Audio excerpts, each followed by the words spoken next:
ಅವರ ಒಂದು ಇಷ್ಟು 3 ವರ್ಷದಿಂದ ಅವರು ಕರ್ತವ್ಯ ನಿರ್ವಹಿಸಿದ್ರಲ್ಲ, ನಮ್ಮ ಅನಿಸಿಕೆ ಏನಂತಂದ್ರೆ ಅವರು ನಾವಿಲ್ಲಿ ಸ್ಟಾರ್ಟಿಂಗ್ ಟ್ರೈನಿಂಗ್ ಮುಗಿಸ್ಕೊಂಡು ಬಂದಾಗ ಇಲ್ಲಿ ವಾತಾವರಣ ನೋಡಿ ಎಲ್ಲಿ ಬಂದ್ಬಿಟ್ವಪ್ಪ ನಾವು, ಎಲ್ಲಿ ನೋಡಿದ್ರಲ್ಲಿ ಧೂಳು ಬಿಟ್ರೆ ಮನೆಗಳು ಬಿಟ್ರೆ ಒಂದು ದೊಡ್ಡ ಬಿಲ್ಡಿಂಗ್ ಅಂತ ನಿಂತ್ಬಿಟ್ಟಿರ್ತೀವಿ ಕಸಬಾಪೇಟೆ ಬಾಂತಿಕಟ್ಟೆ ಒಳಗಡೆ. ಅದ್ರಲ್ಲಂದ್ರೂ ಯಾರು ಹೈಯೆಸ್ಟ್ ನಮ್ದು 85 ಜನ ಸ್ಟ್ರೆಂತ್ ಇದಾರಪ್ಪ ಸ್ಟೇಷನ್ ಒಳಗಂತಂದ್ರೆ 20-30 ಜನಕ್ಕೂ ರಜೆ ಕೊಟ್ಟಿದ್ದ ಸರ್ ಒಂದು ಅಧಿಕಾರಾವಧಿ ಒಳಗಡೆ ಐತಿ.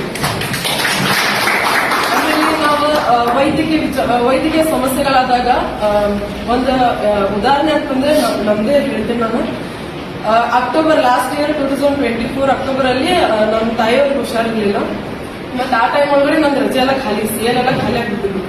ಮತ್ತೆ ನಾನು ಏನ್ ಮಾಡ್ಬೇಕು, ಈ ಕಡೆ ಅವ್ರನ್ನೂ ನೋಡ್ಕೊಬೇಕು, ಈ ಕಡೆ ದುಡ್ಡನ್ನು ಮ್ಯಾನೇಜ್ ಮಾಡ್ಬೇಕಂದಾಗ ಸರ್ ಬಂದು ರಿಕ್ವೆಸ್ಟ್ ಮಾಡ್ಕೊಂಡೆ ನಾನು, ಸರ್ ಈ ತರ ಇದೆ ಅಂತಂದಾಗ ಆಯ್ತಮ್ಮ ಮ್ಯಾನೇಜ್ ಮಾಡ್ಕೊಂಡು ಹೋಗಂತ ಹೇಳಿದಾಗ ಅವಾಗ ಡ್ಯೂಟಿ ನೇಮಿಸಿದ್ರು ನಮ್ಮ ತ್ರಿಪುರಿ ಸರ್ ಅವರು ತುಂಬಾನೇ ಸಹಕಾರ ನೀಡಿದ್ದಾರೆ. ನಮಗೆ ಡ್ಯೂಟಿನ ಒಂದ್ ಸ್ವಲ್ಪ ಅನುಕೂಲ ಆಗುವಂಗ್ ಮಾಡಿ 2 ಕಡೆನೂ ಮ್ಯಾನೇಜ್ ಮಾಡ್ಕೊಂಡು ಹೋಗುವಂಗ್ ಮಾಡಿದ್ರು ನಮ್ಗೆಲ್ಲ. ಆಮೇಲೆ ಈಗ ಬಂದೋಬಸ್ತ್ ಅವ್ರು